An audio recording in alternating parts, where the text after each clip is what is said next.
Howdy, this is Michael Good from reapertrades.com with your trade recap on the 5th of August. Few trades today.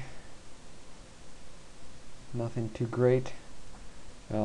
Unfortunately, I was away from my computer until right as the market was starting. A doctor's appointment at 7:45 started a little late when the doctor decided not to show up and nobody could find him.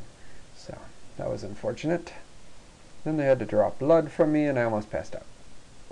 Good times, eh? NWPZ, the hot OTC pump, 45K in cash. 3 of their websites, about half of them that I know of, pump this. StockRich, hot OTC, StockAg. So normally hot OTC pumps gap and crap. However, nothing is certain. So maybe the pump market's getting back in swing. Maybe they were just lucky. Maybe this, this chart has something to do with it. This is not a bad chart. This is a nice near-term breakout here. Of course, look at this volume. Once this volume dies, the stock's going to die too. Because all these people that were buying because of the pump, they're going to be gone, and the people that paid for the pump are still going to be selling. So, I am in at an average of, 8.2 cents.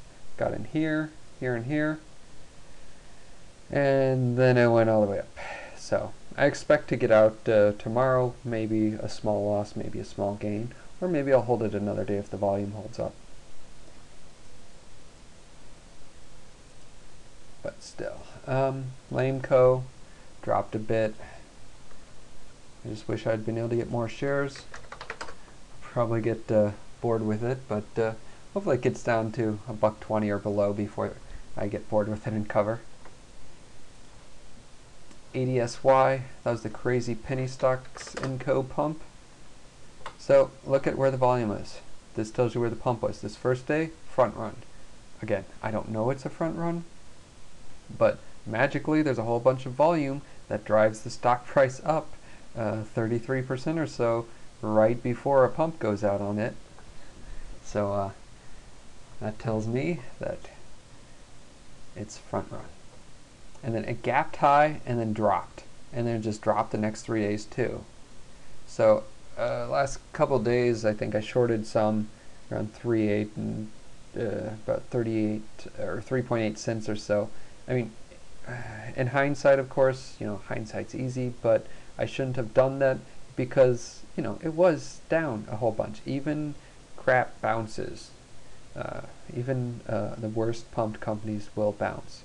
So, but part of the reason it bounced is because the last 3 days they repumped it hard. And they got a huge spike to 7 cents. I added today. Let's go to the daily, or intraday, I mean. Scalped it here. Then I lost 18 bucks on that. Scalped it here. Made like 80 bucks on that. Shorted for a more long-term position there. Then held through all this. It was like, ah. And then it dropped, covered here and here for what I'd reshorted here. So, a couple $100 realized today, but I still have an unrealized loss of I don't know how much, a lot, probably 600 or so. And yeah, I was just very much surprised by how far away it was, up almost 100% today, and on a repump. But notice where it failed, right